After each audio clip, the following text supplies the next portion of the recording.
Hello everyone. The topic for the day is intellectual property rights and the ethical issues which are involved. Now first of all, we need to know as to what is intellectual property.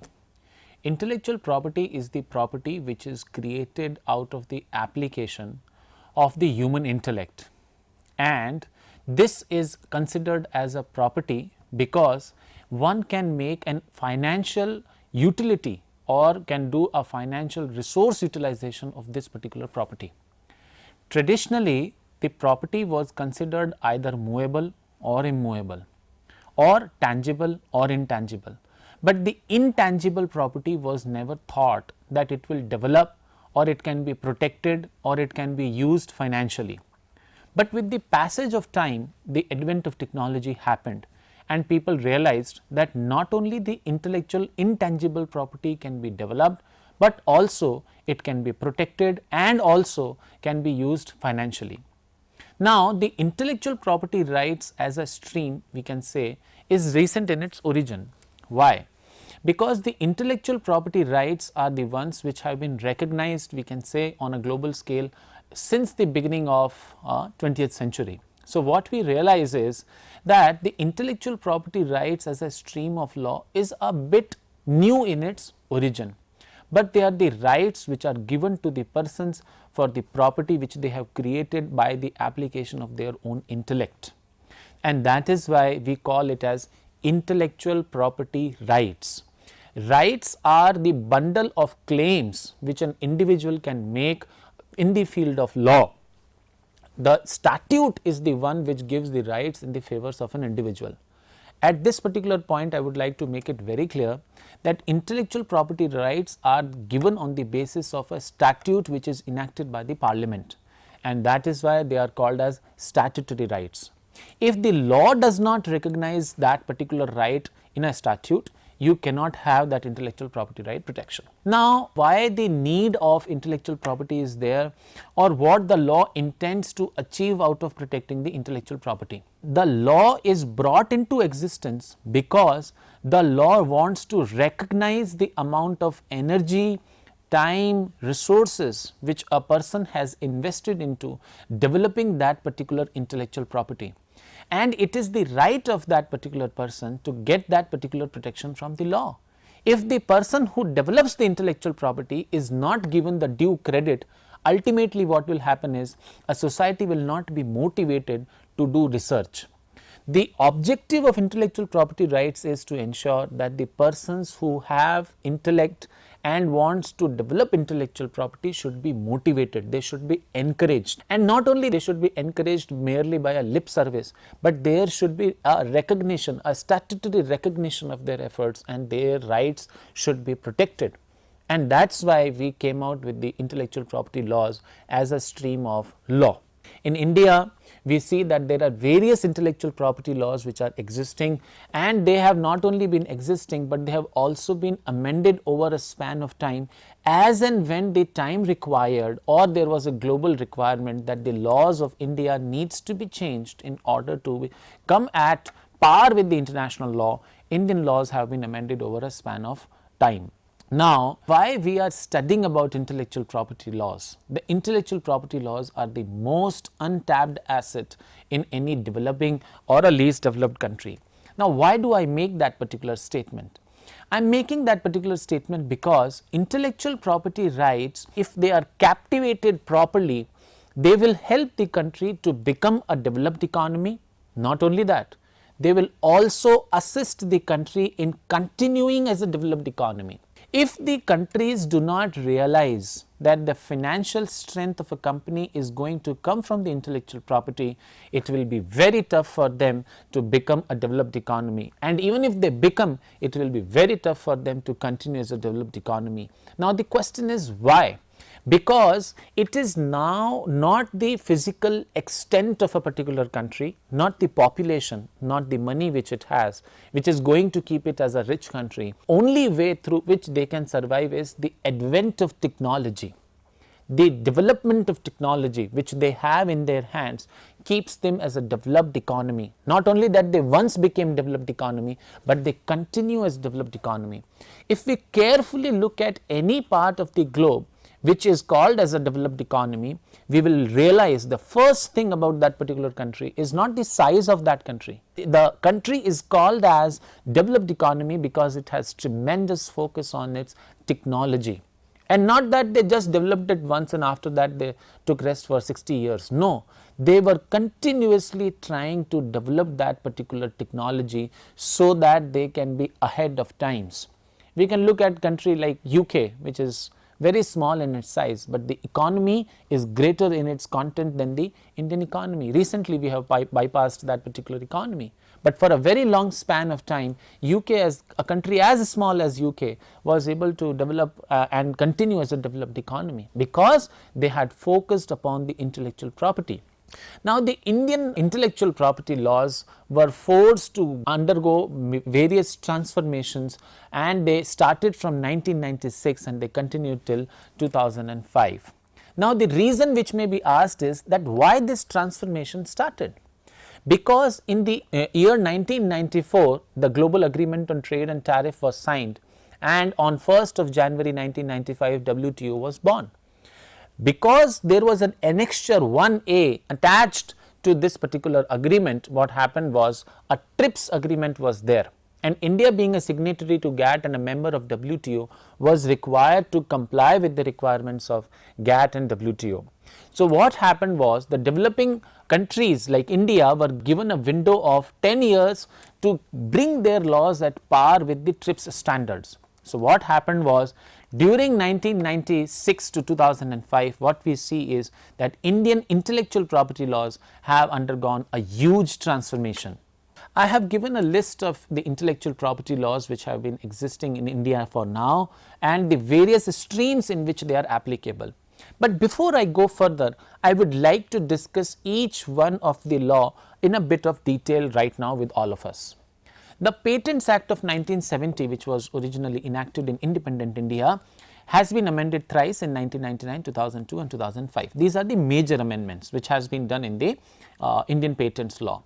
Now, this Indian patents law focuses upon developing the scientific and technological innovation. If a person or an organization wants to get protection of the patent or wants to get the protection of patents law, then it has to prove that the product or the process which it has brought before the patent office satisfies the three essential conditions of novelty, non-obviousness and industrial utility. Now, what are these? Novelty means something which is new, which is not known to the persons. That is called as novelty. Non-obvious means that it should not be imagined, it should not be conceivable by the persons ordinarily skilled in that art. If you have come up with something which is imaginable, which can be conceived by a person ordinarily skilled in that art, then the requirement of patents law will not be satisfied. You will have to establish that how your product or process is different from the conceivability of a person ordinarily skilled in that art.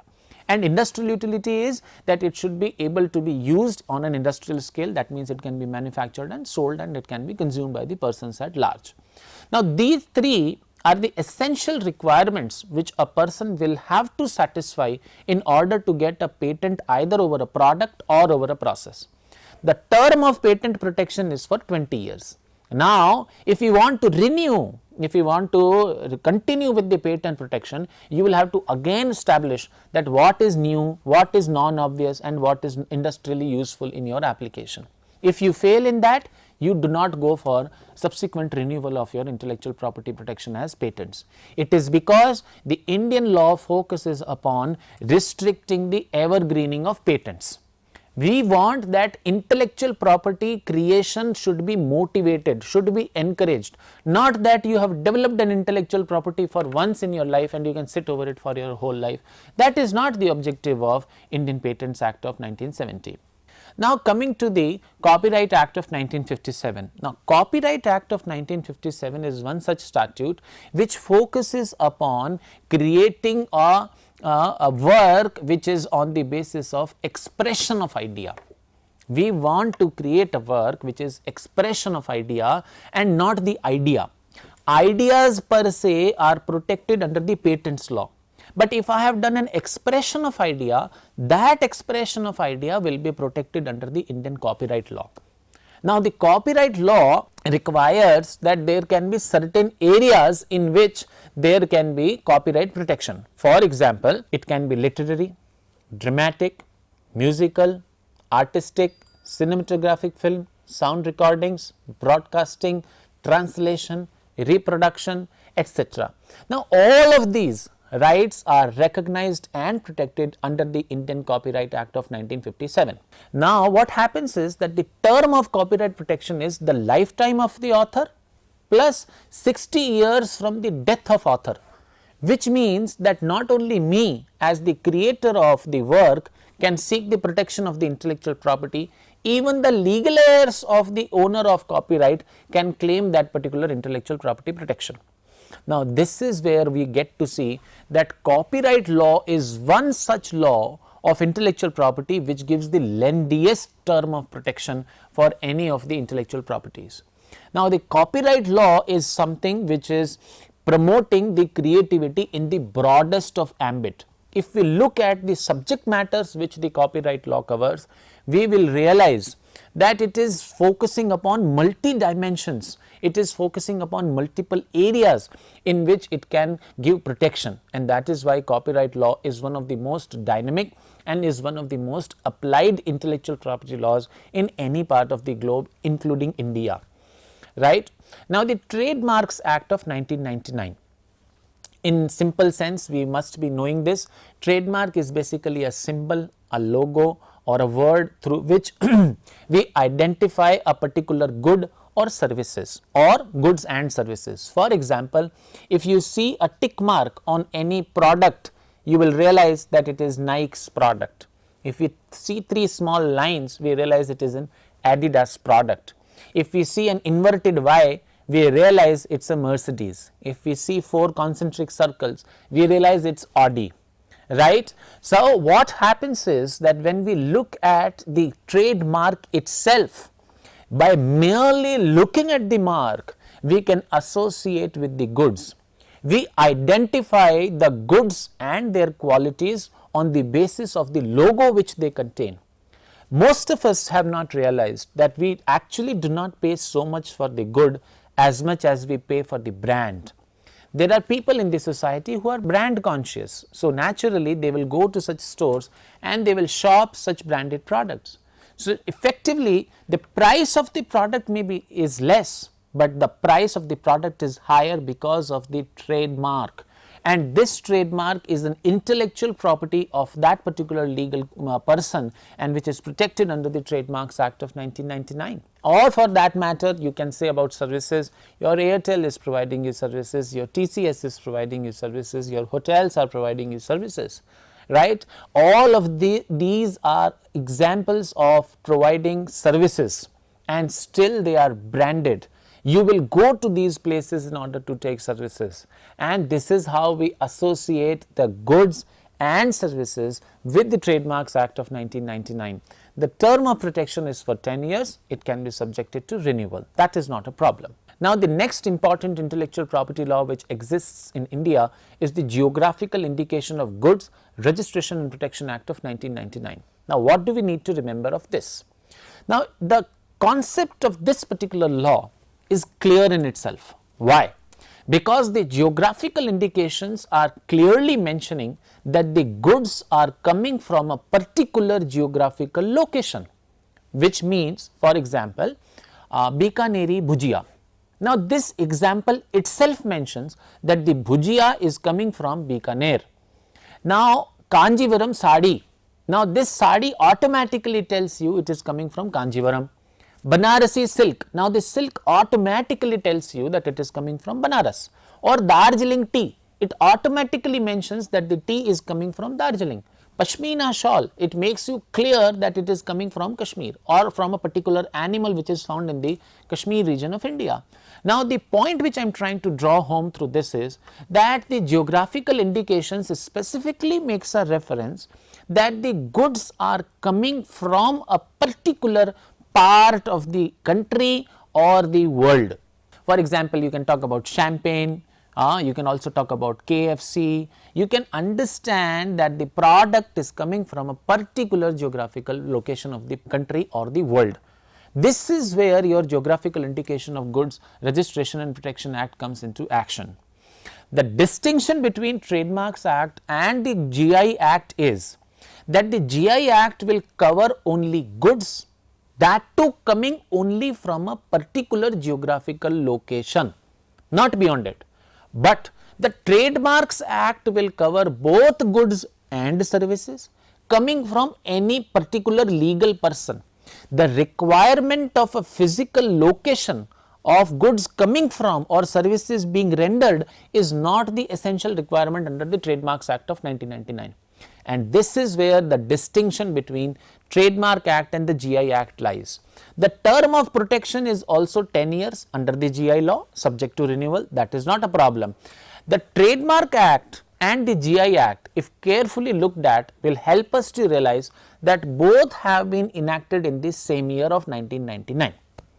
Now, the question should come up in our mind that why and how come two statutes covering two different forms of intellectual property have been enacted in the same year?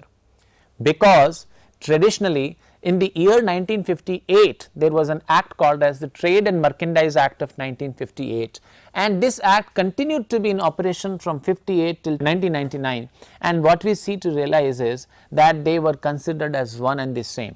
The law traditionally did not make any distinction between the trademarks and the GI. They were the subject matter of the same law of Trade and Merchandise Act of 1958.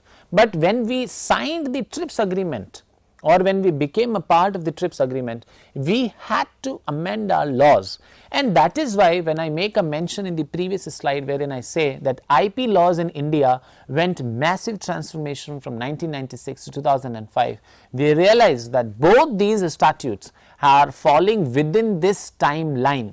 Not only these two statutes, if you look at all the other statutes, the Indian intellectual property laws have not only been amended, rather new laws have also been enacted from 96 to 2005. If you will carefully look at this number of these statutes and their years, it is between 1996 to 2005. The only exception to that is your Copyright Act of 1957, because it was already TRIPS compliant. That is the only statute. And the Copyright Act is one such statute which is the earliest enacted intellectual property law in the independent India. And second act, if we look at the age of the statute, we will realize the second oldest intellectual property law existing in India is Patents Act of 1970, which was amended subsequently, and the amendments also have happened between the time of 1996 to 2005. Look at it, you will realize what I am trying to say. Now, the next important law which has been enacted with respect to intellectual property is the Protection of Plant Varieties and the Farmers' Rights Act of 2001. Now, why this particular law was enacted? This intellectual property law has for the first time recognized the rights of farmers, breeders or researchers. There was never a law which existed which categorically recognized the intellectual property contribution of such persons. But this law for the first time officially recognized the rights of farmers, breeders and researchers. So, if I as a farmer or a breeder or a researcher has come out with a variety of a plant, tree or vine, I can get protection under this particular law. This was never a part of any other intellectual property law, and if we see, we will realize that this particular law is forming a larger part of any other ambit of law, that is like environmental law. Why should it be discussed here? But they have recognized that these farmers, breeders or researchers have applied their mind, and by the application of that particular mind they have come out with something new, and that new product is a tree, plant or vine, as the case may be, and that is why we are recognizing their rights under this particular law of Plant Varieties and Farmers' Rights Act. The term of protection is 18, 15 and 12 years, that is there existing in the statute. Now, the next important law which is existing in the field of intellectual property is the Designs Act of 2000. Now, what is this Designs Act? Sometimes when we go to buy a particular good, We buy a good because we liked it the most. It's like something which is very appealing to eye. You went to market to shop a particular product, you saw it and you just liked it, or in other simple words, it just clicked you. So when you saw that particular product, it was appealing and you decided to shop that particular good. Now the Designs Act intends to protect a good which is visually appealing, which has been developed by a 2D or 3D process, which can be either mechanical, electrical or chemical otherwise, and the good has been finally developed. And that particular good which has been developed should be new and original. New means it should not have been previously formed, and original means it should have been originating from the author. New also means that it can be the redrafted or a newly formed or reformed product which has been developed. All of this can be protected under your Designs Act of 2000. Now the Semiconductor Integrated Circuits Layout Designs Act of 2000 is going to protect your semiconductors which you have developed. Now the Biological Diversity Act of 2002, if we look at this statute, it is basically providing a process. It is talking about a central biodiversity protection mechanism, a state biodiversity protection mechanism, and a local biodiversity committee. Now all these states or stages are specifically making a mention of protection of the biodiversity, be it a plant or an animal, and their genetic resources. So the intellectual property law, if please listen to this very carefully, the intellectual property law is encompassing the scope of science, patents and environment within itself. It is a beautiful combination of these three forms of law, and that is why the Biological Diversity Act of 2002 is one of the leading laws protection of and access to genetic resources. Now the next important point which we intend to cover for the day is the research and the copyright law. Now all those persons who are interested in the field of academics or research, not only academics but also research, have to focus upon this one particular form of law, which is a very sensitive and a key part of the intellectual property law.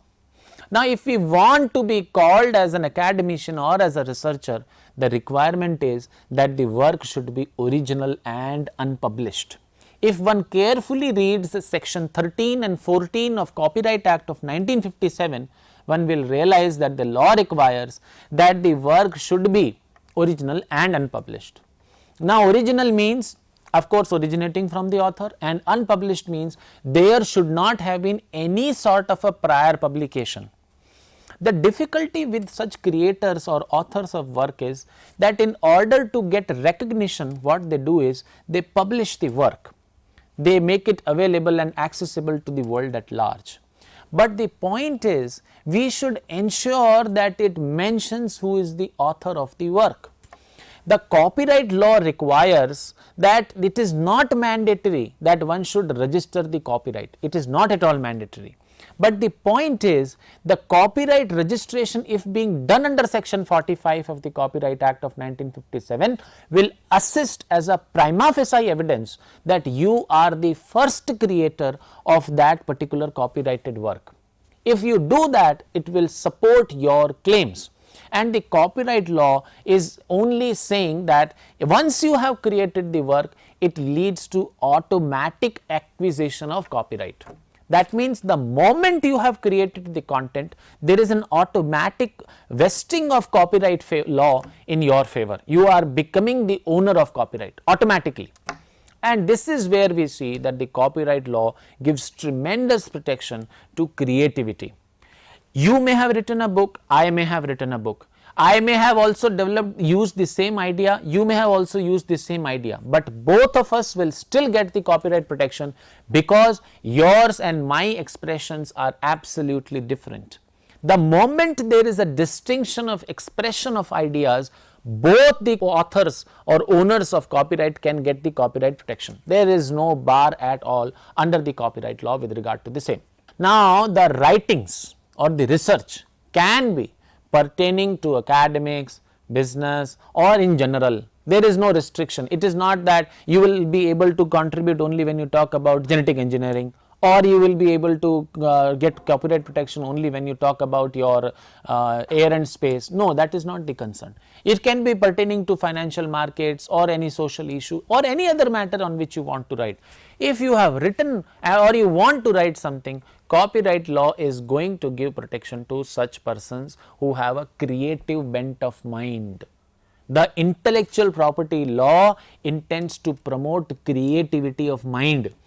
And in that particular context, we can see that the academical research writing is further classified into or categorized into research writing per se, books or references or textbook writing, articles or journals writing, and all of this is permissible within the intellectual property law of copyright. But one thing which we need to remember, that thing is that we should focus upon quality and not quantity.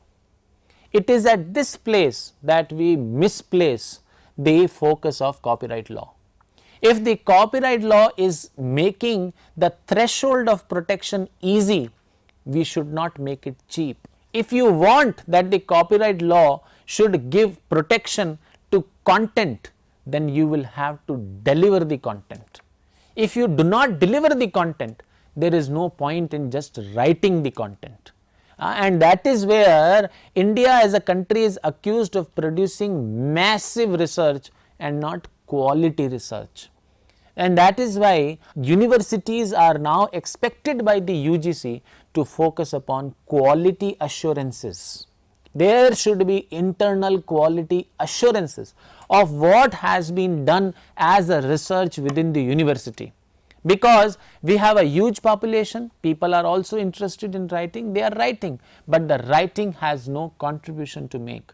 And that is why the current day research now focuses upon what contribution you have done as a researcher. And this is where the quality has to be focused upon and not the quantity. Now, what we also need to know about copyright is that it gives you certain sets of rights. What are those rights? It gives the rights to make copies. Now, if I am the owner of copyright, I have the right either to myself make copies or I can license it out to someone to make copies of my work. I can do it as an owner of copyright, it is my prerogative. I have certain sets of rights under the copyright law and this is permissible under copyright law, there is no ban to it. And I can also decide that who will be the publisher, who will not be the publisher, and at what terms and conditions one can become the publisher of my work. So, I as an owner of copyright can decide upon one, that whether X is going to be the copy maker of my work or Y is going to be the publisher of my work or not. It is my privilege as the owner of copyright. So, the copyright law gives the fundamental primacy to the creator of work, to the author of work, and this is how the copyright law intends to protect and promote creativity. Now, supposedly if I am working in an organization and I have done research during the term of my employment, now the copyright law makes it very clear that if you have done anything during the term of employment, then the research belongs to the employer, but it can also vary according to the terms and conditions which has been agreed between the employer and employee, specifically with respect to copyright law. There can be variations also. It is mutually decided upon by the employer-employee relationship. As we have already discussed, that the copyright law intends to protect the expression of idea and not the idea, because the focus is that how well one can explain the concept. If one explains it well, it is all right to be protected under copyright law, and the other person has also explained the same concept but with different connotations and examples or in a different method altogether, then definitely the other person is also going to get the copyright protection under the law. And we see that copyright law is the first intellectual property law of independent India. But there is a catch to this. If we carefully look at the international laws also what we will see is that the Universal Copyright Convention of 1951 is the closest intellectual property law on copyright at international level. And if we study the UCC of 1951 and the Copyright Act of 1957, we will see that the Indian Copyright Act of 1957 was heavily influenced by 1951 Universal Copyright Convention. And this is where the culmination of intellectual property laws at international law happens at the national level. This is how the international law gets into your national laws. Now, the research means, if we split the word, it means research. We are looking at something again. It is a re-look at something which has already been seen. Now, why this research is done? It is done in order to give information. First of all, there is a case that there may not be any research on a particular subject matter. So, in that case, there can be information given for the first time. So, naturally, the copyright law will give protection to such research, or the work needs to be further developed. There already exists a work, but the law needs to be further developed. In order to ensure that there is a further development, what will happen is that there will be research. That means we are going to build upon the existing knowledge, and that will also be considered as research, and the law will protect that under the copyright law. Now, the copyright law confers exclusive rights upon these persons, that is author or composer, and that is for the lifespan of the author plus 60 years from the death of the author. That is not a problem. And such a person is called as the first owner of the copyright. Why are we calling them as first owners? Because they are the original contributors.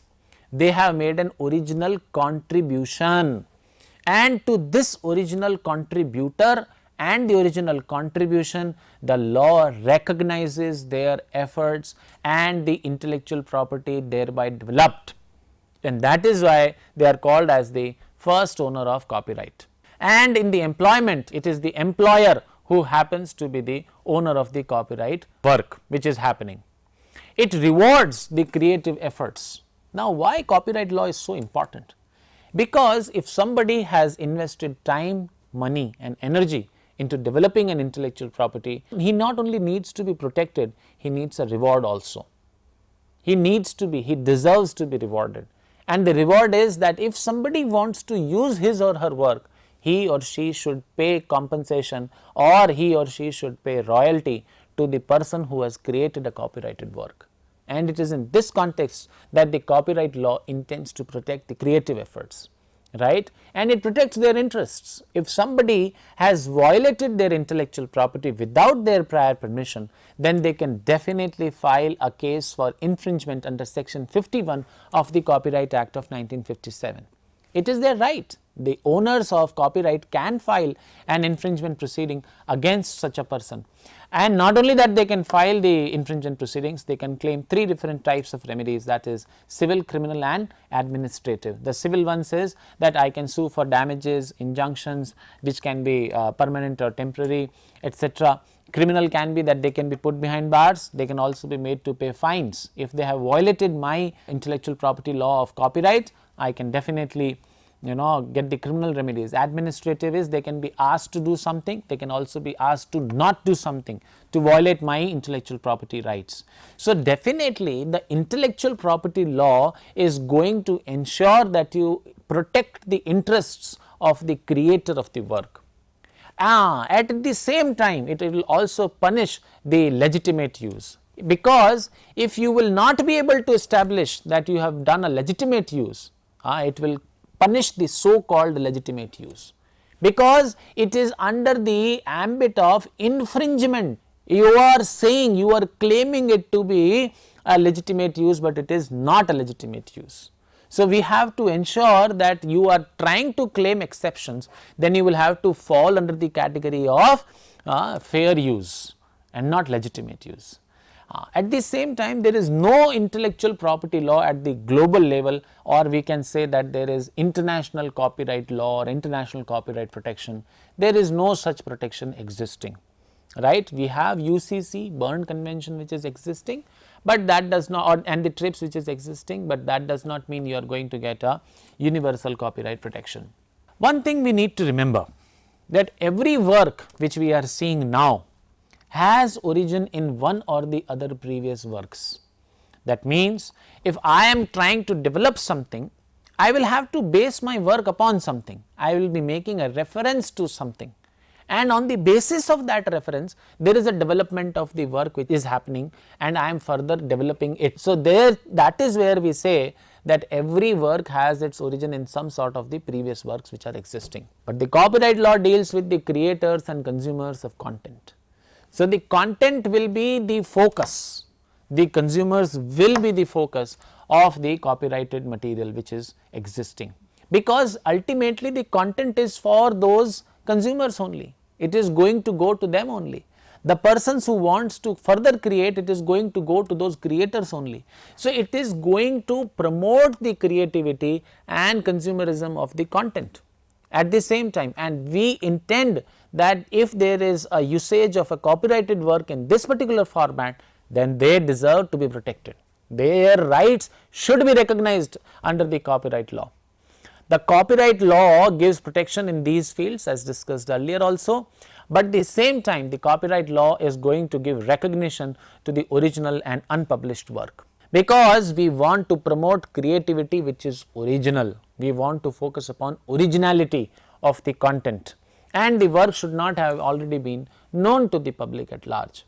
This right can be enforced by legal heirs, because it allows, the copyright law allows that the death of the author will not restrict the rights. Even after the death of 60 years, the legal heirs can go to the court and enforce the intellectual property law protection. Now, we have talked about the promotion of creativity and its easy standard to get the copyright law protection, but the point which we need to remember is that in the case of EBC versus DB Modak, the Supreme Court has focused that we will not give away the minimal degree of creativity requirement as a threshold for the copyright protection. No matter what you say, but we will not give up creativity. The degree of creativity can be less or high, but the creativity will not be compromised, and they said that it will be the threshold for the copyright protection. UCC of 52 is the international copyright law which had its major influence on the Copyright Act of 1957.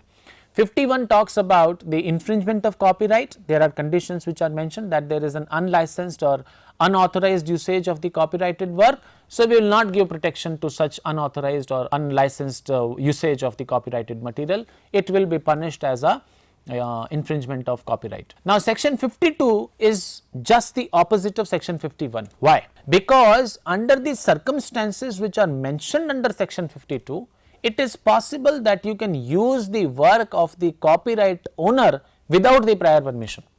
For example, if somebody is using it for academical purposes, for further research purposes, for criticism, for a presentation, all of this falls under the category of your fair use, and this is exempted by law. This will not be punished. This is not seen as a crime under section 52 of the Copyright Act of 1957, right. So, what happens is that the Indian copyright law is compliant with the international laws on copyright. The three major laws, international laws which are existing in the field of copyright is your Berne Convention of 1886. Now, this was a leading, this is a leading international convention of your copyright law. It protected the literary, dramatic, artistic, musical works at that time of 1886. They started giving protection since then. The UCC of 1951 was also a landmark law, because for the first time they started talking about international registrations of copyright. And the TRIPS agreement of 1996 is something which now the whole world is expected to adhere to.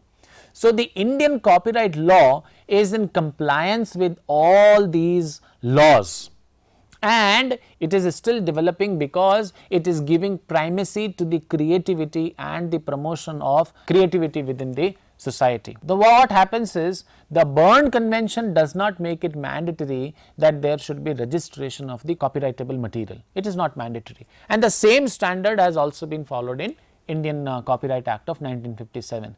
Once you generate the content, there is automatic acquisition of copyright. I should not be forced as a creator of work that I will also go to the copyright office and get it protected. No, that will not happen.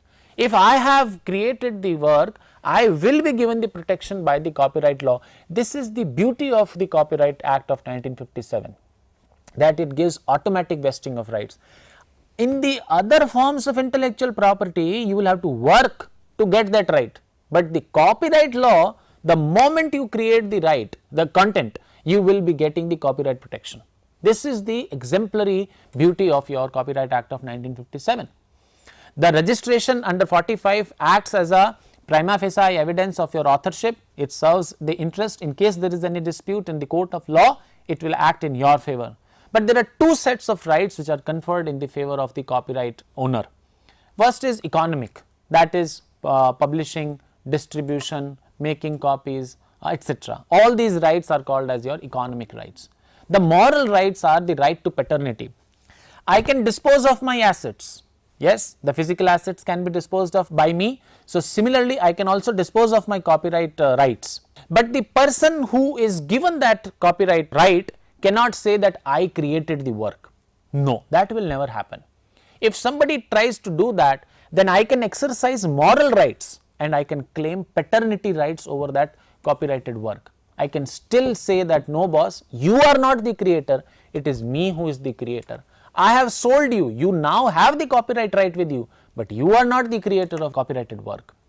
Right to integrity. If somebody tries to distort or mutilate my work, I have all the rights to stop that person from distorting or mutilating my work and saying that it is my work.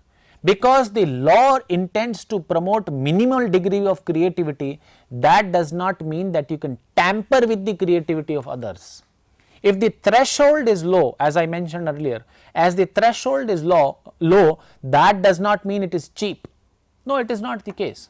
So, the copyright law is going to give the protection to the expression of idea. If we have to summarize what we are trying to say, we can say that the copyright law is going to give protection to the expression of idea and not the idea per se. At the same time, the copyright law will not give up on the protection of interest of creators. If they see that the interest of creators is at sacrifice, then the law will take side of such creators and will protect their claims and rights. The copyright law intends to promote creativity because the intellectual property law is the only way through which the countries can become or continue to be called as developed economy, and that is why we are focusing upon promotion of creativity. Last but not the least, which we can understand with regard to our copyright law, is that the assignment of economic rights can be done in copyright. I can, for a specific term, can give my copyright law rights to a particular individual. For example, I have copyright for life, so I can give my rights, economic rights, to a person for 5 years. It is permissible. But the assignment of rights will be within the total span of my rights. For example, if I have rights for 20 years, the assignment cannot exceed 20 years. It will be within 20 years. I have the rights for life, I can do assignment for 10 years. It is permissible. So, the assignment of economic rights like publishing, distribution, making copies, etc. is permissible under the copyrights law as one of the economic rights in favor of the owner of copyright. So, thank you very much.